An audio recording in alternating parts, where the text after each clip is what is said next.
मगर मैंने बार बार कहा, मैं तुम्हारा हूं, तुम मेरे हो, केवल एक रिश्ता जानता हूं। और जिस दिन उस रिश्ते को तुम समझ जाओगे, जिस दिन उस रिश्ते को तुम जान जाओगे, तुम्हारी अपूर्णता अपने आप पूर्णता में बदलती चली जाएगी। रास्ता एक है, यदि कुआं खोदोगे तभी स्रोता प्राप्त होगा। मैं पानी तो पिला सकता हूं, मगर स्रोता तो तुम्हारे अंदर खोदना ही पड़ेगा। स्थायी यदि जल चाहते हो, यदि स्थायी लाभ चाहते हो, तो यह शरीर नहीं दे पाएगा। स्थायी लाभ देने वाली तो माता आदि जगजननी जगदम्बा है। स्थायी लाभ तो वह तुम्हें दे पाएंगी। अतः वह स्थायी श्रोता, वह स्थायी कड़ी जिस तरह प्रकट सत्ता ने मुझसे जोड़ रखी है, वह स्थायी कड़ी तुम्हारी जुड़ जाए। प्रकट सत्ता तुम्हें स्वीकार कर ले, तुम प्रकट सत्ता के बन जाओ। प्रकट सत्ता तो तुम्हें मानती है, मगर तुम जो मान नहीं पा रहे, जिस दिन तुम्हें मानना शुरू कर लोगे, मेरा कार्य पूर्ण हो जाएगा। मेरा जीवन तो अधिक से अधिक यज्ञों के कार्यों में व्यतीत होना है। मेरे क्षण तो अधिक से अधिक सिद्धाग्नि के समक्ष व्यतीत होना है। केवल मेरे भावों को समझ लो, मेरे विचारों को समझ लो।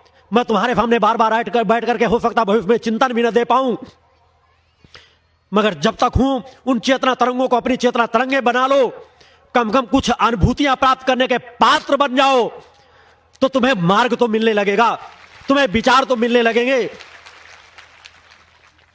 तो उस भाव पक्ष को पकड़ने का प्रयास करो, धीरे धीरे उस मार्ग में बढ़ने का प्रयास करो। छोटी छोटी बातों में उलझने का प्रयास मत करो, छोटी छोटी बातों में अपने मन में संशय मत करो। जो समय है उसका भरपूर उपयोग करो। यह तुम मेरे शिष्य हो तो पूरी तरह से शिष्य बन जाओ। यह तुम यहां पर विश्वास करते हो तो 101% करो, नहीं तो तुमको मुझसे जुड़ने की जरूरत नहीं है। नहीं तो घर बैठो, अपना पैसा बर्बाद करके यहां आने की जरूरत नहीं है।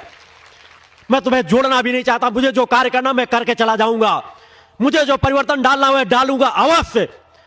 मुझे शरीर को चाहे जितना तपाना पड़े, चाहे जितना खपाना पड़े, एक बार नहीं बार बार जन्म लेता रहूंगा, जब तक अपने लक्ष्य की पूर्ति नहीं कर लूंगा।